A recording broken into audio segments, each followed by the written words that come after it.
Welcome back sa aking YouTube channel, Jeremy's TV Manila. Like, share, and subscribe. Anyway, wala nang pambayad o libre lang.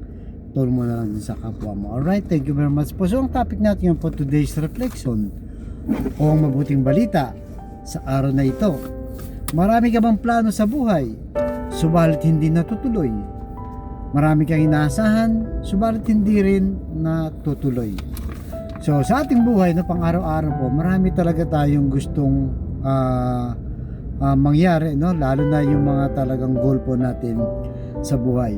Sabi sa Kawikaan chapter 16 verse 9, ang tao ang nagpaplano, ngunit sa Panginoon ang kaganapan nito. So yun po, no? Napakalinaw.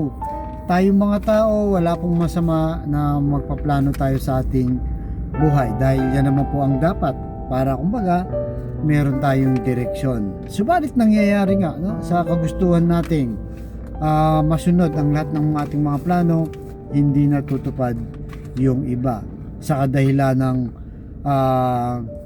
may purpose ang lahat ng bagay, o baka hindi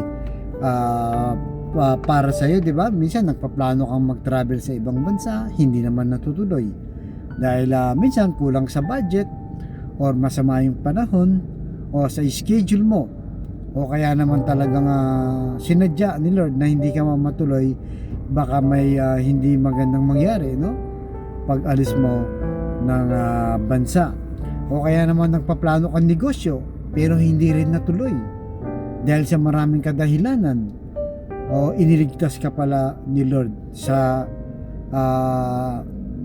kawalan, no, o sa financial, na baka sakaling nagtuloy ka pero hindi nag-growth, o hindi nag-boom ang business mo, nalugi ka, nagkautang ka pa, sumatotal, baka mabankrupt ka pa. So baka inilis ka ni Lord sa magandang layunin. Kaya at the end of the day, no, ano man po mga plano natin, si Lord pa rin ang masusunod, dahil alam niya, no, ang pinaka-the best sa atin. Hanggat maaari, gusto niya ay maging maayos at tama yung ating mga plano o desisyon sa buhay. Baka kung minsan kasi kumakagat ka, di ba, sa malaking kita, yung pala may halong illegal, o kaya may scam ka, no? Naniwala ka na marami pong ganyan sa ating mga kababayan noon pa hanggang sa ngayon, di ba, naniniwala sila pag nag-invest ka sa ganitong kumpanya, malaki ang tutubuin mo, 50%, kaya tuloy marami rin ang nai-scam. So kahit po sa ating mga pansariling buhay, no, halimbawa po, mga case ko yan, halimbawa ako nasa personal na buhay ko, noon gusto ko mag-abroad, wala pa akong pamilya, gusto ko talagang makapunta ng abroad, kasi alam ko dito ako unlad, makakatulong ako. Subalit magpasa hanggang ngayon, no, lumaki na yung mga anak ko, college na, hindi pa rin ako makaalis para magtrabaho sa abroad. Yun pala, siyempre, baka hindi ko talaga opportunity, no, hindi para sa akin yon. Siguro mas gusto ni Lord na kasama ko yung pamilya ko, naasikaso ko sila, nabibigay ko yung pangangailangan nila, makakasama ko sila. Napaka-importante po, no, sa pamilyadong tao na nagiging saksi ka mula pagkabata ng mga anak mo, sanggol sila, naging estudyante sila, hatid sundo, di ba? Lalo na pag mga elementary pa lang yan, yun siguro talaga gusto ni Lord na kasama ko lang ang pamilya ko. Pero siyempre hindi po masama, no, yung mag-abroad. Marami sa ating mga kababayan Pilipino na OFW mas pinipili mag-abroad dahil unang-una wala nga namang opportunity dito, kaya talagang malaking sakripisyo po sa ating mga kababayan na mag-abroad, no, kasama sa kanilang mga plano. At kung matuloy man ito, umasenso sila, ay para sa kanila yun, no? Talagang bigay ni Lord na magkaroon sila ng magandang employer para matustusan ng kanilang pamilya. So sumatotal po, no, lahat po ng ating mga gusto mangyari sa buhay, lahat ng ating mga plano, si Lord pa rin po ang masusunod. Pag pinilit natin, siguradong negative po ang magiging resulta.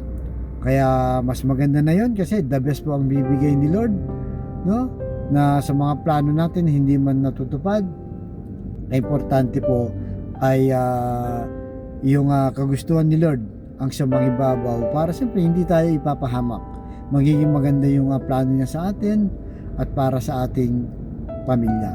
Kaya sa mga kapatid nating nanonood sa aking vlog na may mga plano sa buhay, naguguluhan, may mga karamdaman, may mga problema sa financial, sabayin mo kasi napakasimpleng dasal na kung ikay maniwala at magtiwala sa ating Panginoong Yesus ay tsak yung pagkakalob sa iyo sa tamang panahon. So tayo manalangin. Lord, i-bless niyo po ang mga kapatid naming nanonood sa aking vlog, lalo na po yung may mga karamdaman.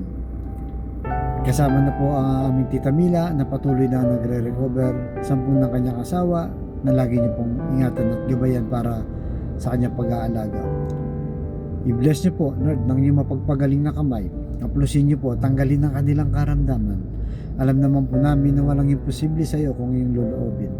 At ganoon din po sa mga pamilyang naguguluhan, di alam kung anong gagawin sa kanilang buhay.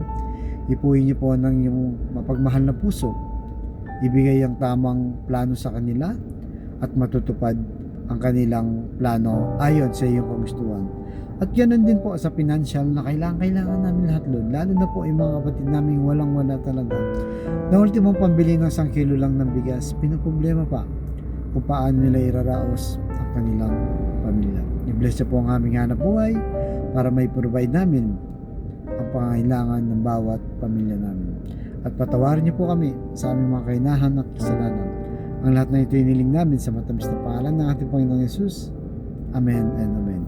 To God all be the glory sa ngalan ng Ama, ng Anak, ng Diyos, sa Espiritu Santo. Amen. Thank you very much po.